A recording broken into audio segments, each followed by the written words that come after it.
નમસ્તે વિદ્યાર્થી મિત્રો, આ ચેનલમાં આપનું સ્વાગત છે। તો આજે આપણે જોઈશું પ્રથમ સત્રાંત પરીક્ષા ઓક્ટોબર 2022 ધોરણ 6 વિષય હિન્દી, સમય 3 કલાક, કુલ ગુણ 80। निम्नलिखित प्रश्नों के सही विकल्प चुनकर उत्तर लिखिए। नंबर 1, जंगल में शिकारी ने एक खाली जगह को देखा, हिरनी। नंबर 2, बिच्ची ने नन्ही के साथ खाली जगह किया, विश्वासघात। नंबर 3, सारे जग को कौन चमकाता है, डी सूरज। नंबर 4, राजा का हिस्सा इकाई का साहित्य प्रकार बताइए, कहानी। नंबर 5, ये मोती तुम्हारे खेत में उगे हैं, इन पर तुम्हारा हक है, यह वाक्य कौन बोलता है, राजा। निम्नलिखित रिक्त स्थानों की प्राप्ति कीजिए। तालाब में एक खाली जगह रहता था, कछुआ। नंबर 2, कोई को खूब खाली जगह लगी थी, प्यास। लोमड़ी ने कोई से खाली जगह सुनाने के लिए कहा, गाना। नंबर 4, नन्ही ने बिच्छू की खाली जगह पुकार सुन ली, दलदल। नंबर 5, ओह मैं तो एकदम खाली जगह हो गई, भूलक्कड़।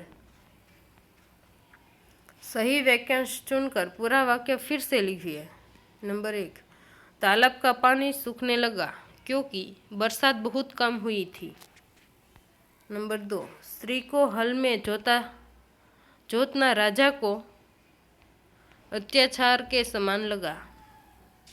निम्नलिखित प्रश्नों के उत्तर एक एक वाक्यों में लिखिए। बरसात कम होने पर क्या हुआ, बरसात कम होने पर तालाब का पानी सूखने लगा। नंबर 2, नन्ही कौन थी, नन्ही एक बतख थी। नंबर 3, बिच्छू को क्यों पछतावा हुआ, बिच्छू को पछतावा हुआ क्योंकि 2 बार जीवन दान देने वाली बतख को डंक मारने चला था। नंबर 4, रेशमा के घर के लोग कितने व्यस्त थे, रेशमा के घर के लोग साफ सफाई करने में व्यस्त थे। निम्नलिखित प्रश्नों के उत्तर लिखिए। नंबर 1, पर्वत अपने बारे में क्या कहते हैं, जवाब। पर्वत कहते हैं कि वह हम पत्थरों के जंगल है, तन के साथ हमारा मन भी ऊंचा है, हमने ही नदियों और झरना का जन्म होता है, हम इस भूतल के रखवाले हैं। नंबर 2, राजा भोज ने भ्रमण करते हुए क्या देखा, राजा भोज ने भ्रमण करते हुए एक गांव के निकट पहुंचे, वहीं उन्होंने देखा कि एक खेत में एक किसान हल चला रहा है, मगर उसके हल के एक ही बैल है, दूसरे बैल के स्थान पर किसान की स्त्री हल खींच रही है। निम्नलिखित प्रश्नों के उत्तर एक एक वाक्य में लिखिए। नंबर 1, हमारा जीवन क्या है, हमारा जीवन सुख दुख की एक कहानी है। नंबर 2, आपके आसपास में कौन कौन से फूल खिलाई देते हैं, हमारे आसपास गेंदा, चमेली, गुलहड़ और चंपा के फूल दिखाई देते हैं। सही वाक्यांश चुनकर पूरा वाक्य फिर से लिखिए। नंबर 1, हम सब मिलजुल कर विश्व शांति का झंडा लहराए। नंबर 2, पेड़ अपने जीवन को सफल बनाते हैं क्योंकि उन्होंने लोगों को मधुर फल दिए हैं। निम्नलिखित प्रश्नों के उत्तर लिखिए। नंबर 1, काव्य का ऐसा शीर्षक एक जंगल एक लोग क्यों रखा गया है, जवाब। पूरे विश्व को एक ही सूर्य प्रकाश देता है, विश्व में एक ही हवा चल रही है और पानी भी एक ही है, सबके जीवन में सुख और दुख समान है, सभी मनुष्यों का शरीर मांस और हड्डियों से बना है। इस तरह कवि ने पूरे विश्व की एकता सिद्ध की है, इसलिए इस काव्य का शीर्षक एक जगत एक लोक रखा गया है। नंबर 2, नदियाँ अपने बारे में क्या कहती है, नदियाँ कहती है कि हम अपना पानी स्वयं नहीं पीती, पानी से भरी होकर भी हम प्यासी रहती है, हम सारी दुनिया को पानी देती है, हमारे पानी से खेत खींचे जाते हैं, नाविक हमारे पानी में नावें चलाते हैं, हम मनमाने ढंग से बहती है। निम्नलिखित मुहावरे का अर्थ देकर वाक्य में प्रयोग कीजिए। स्वर्ण सवेरा लाना, सुख सुविधा निर्माण करना। नंबर 2, कहा सुनी होना, वाद विवाद होना। नंबर 3, सिर पकड़कर बैठ जाना, निराश होना। निम्नलिखित शब्दों के विरुद्धार्थी शब्द लिखिए। नंबर 1, आदर तो निरादर। नंबर 2, मान अपमान। नंबर 3, विश्वास अविश्वास। शब्दकोश क्रम में लिखिए। जवाब: अंगूर, आकाश, तूफान, निर्दोष, मरीज, मेहनत, श्रेष्ठ, सुंदर। वचन बदलकर वाक्य फिर से लिखिए। पुस्तक, पुस्तकें, गुरु, गुरु। निम्नलिखित वाक्यों का विशेषण पहचान कर प्रकार लिखिए। नंबर 1, सुंदर, गुणवाचक। नंबर 2, 15, संख्यावाचक। विराम चिन्ह का उचित प्रयोग कीजिए। आप क्या खाएंगे? आप क्या खाएंगे? नंबर 2, छी कितना गंदा है। छी कितना गंदा पानी है।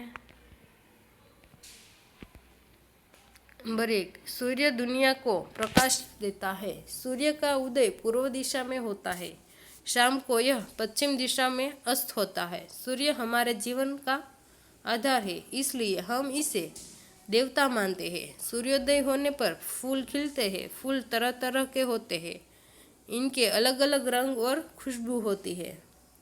प्रश्न 1, सूर्य दुनिया को क्या देता है? जवाब: सूर्य दुनिया को प्रकाश देता है। नंबर 2, सूर्य का उदय कौन सी दिशा में होता है? सूर्य का उदय पूर्व दिशा में होता है। नंबर 3, सूर्य का अस्त कौन सी दिशा में होता है? सूर्य का अस्त पश्चिम दिशा में होता है। नंबर 4, सूर्य को क्या मानते हैं? सूर्य को देवता मानते हैं। नंबर 5, सूर्योदय होने पर क्या खिलते हैं? सूर्योदय होने पर फूल खिलते हैं। नंबर 6, इस परिच्छेद को उचित शीर्षक दीजिए। रवि। निम्नलिखित रूपरेखा के आधार पर कहानी लिखकर शीर्षक एवं बोध लिखिए।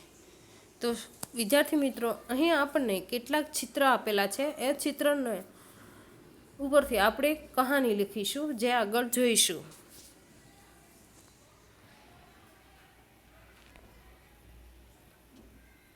एक बार की बात है, किसी जंगल में एक चूहा रहता था।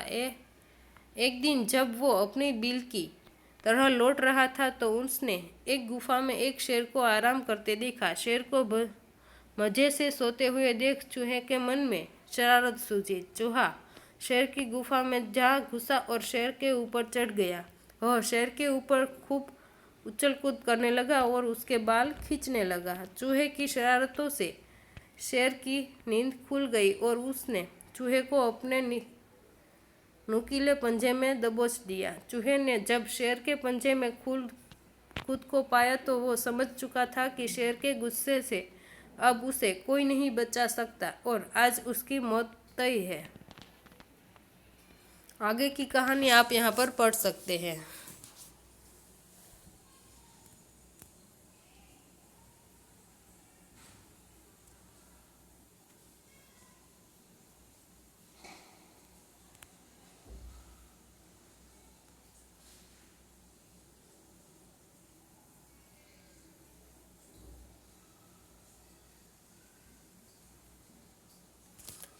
चूहे की इस मदद से शेर की आंखें भर आई और नम आंखें में शेर ने चूहे को धन्यवाद किया और दोनों वहां से चले गए। फिर शेर और चूहा अच्छे दोस्त बन गए। बोध: इस कहानी से हमें यह सीख मिलती है कि हमें सिर्फ शरीर के आधार पर किसी इंसान को छोटा या बड़ा नहीं समझना चाहिए।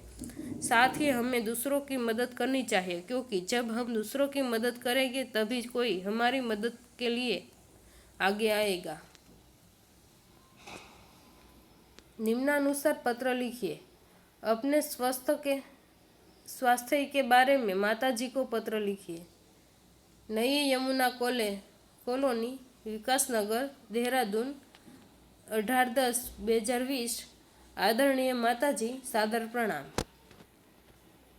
मैं यहाँ ठीक हूँ। आशा करती हूँ कि आप सब भी वहाँ ठीक होंगे। पिताजी और दादा दादी को मेरा प्रणाम कहना। जैसे कि आप जानती है कि मुझे फ्लू हो गया था, पर अब मैं एकदम स्वस्थ हूँ। इसलिए आप अब मेरे स्वास्थ्य की चिंता मत करें। आपका बेटा। किसी एक विषय पर 150 शब्दों में निबंध लिखिए। डाकघर। डाकघर एक केंद्रीय संस्था है जो लोगों द्वारा प्रेषित लिफाफा, पोस्टकार्ड, मनी ऑर्डर और सामान को गंतव्य स्थल तक पहुंचाने का काम करते हैं। साथ ही ये पोस्टकार्ड और डाक टिकट के अलावा बचत योजनाएं, पेश सेवाएं तथा लॉकर की भूमिका निभाती है। डाकघर एक सरकारी कार्यालय है। यहाँ से पत्र एक स्थान से दूसरे स्थान भेजे जाते हैं। आगे का आप पढ़ सकते हैं यहाँ पे।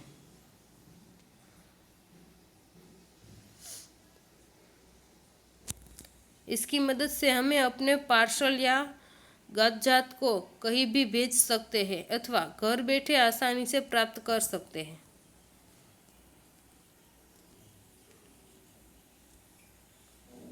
बदले वक्त और संचार के साधनों में वृद्धि के साथ ही डाकघर और डाक प्रणाली की उपयोगिता उधर कम हुई है, मगर फिर भी इसका महत्व खत्म नहीं हुआ है।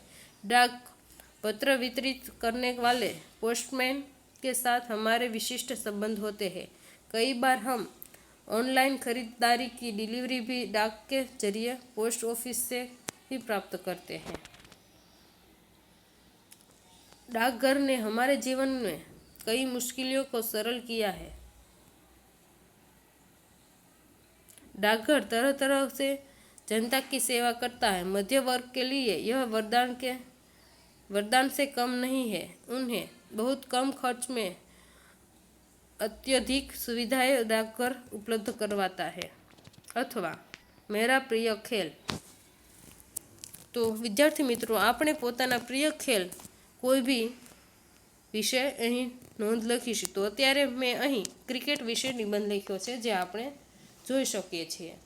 खेल हमारे जीवन के लिए बहुत ही महत्वपूर्ण है और सभी के पसंदीदा खेल अलग अलग होता है। मेरा प्रिय खेल क्रिकेट है। मुझे क्रिकेट खेलना बहुत पसंद है। क्रिकेट खेलने से मेरे जीवन में सुस्ती बनी रहती है, इसलिए बहुत ही एक्टिव रहता हूँ। क्रिकेट आउटडोर गेम होती है। यहाँ दुनिया भर में खेला जाती है और यह हर देश को सर्वाधिक पसंद आता है। युवा इसे खेलना बहुत ही ज़्यादा पसंद करते हैं। इस खेल को 2 टीम से द्वारा खेला जाता है। जो टीम अत्यधिक रन बनाती है वह खेल को जीत जाती है। इस खेल को खेलने के लिए अलग अलग नियम होते हैं। हर रन की सीमा अलग अलग होती है।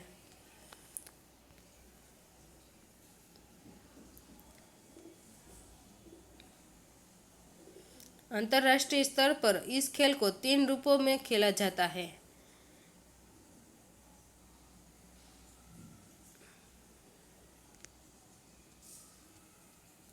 हर गली में बच्चे क्रिकेट खेलते हुए नजर आते हैं। सबसे पहला पसंदीदा खेल भारतीय का क्रिकेट ही कहलाता है। जब भारतीय टीम मैच जीत जाती है तो बहुत ही बड़ा जश्न मनाते हैं। कई लोग पटाखे भी जलाते हैं और बहुत खुशी मनाते हैं। निम्नलिखित परिच्छेद का अनुवाद कीजिए। राजा भोज ने रथ रोका और किसान के पास जाकर कहा, भले आदमी, तुम यह क्या अत्याचार कर रहे हो? भला कई स्त्री को भी हल में जोता जाता है। अनुवाद गुजराती में। राजा भोज रथ રોક્યો અને ખેડૂત પાસે જઈને કહ્યું, ભલા માણસ, તમે આ શું કરી રહ્યા છો? વેલ, કેટલીક સ્ત્રી પણ હળમાં ખેડાય છે। Best of luck. Thank you.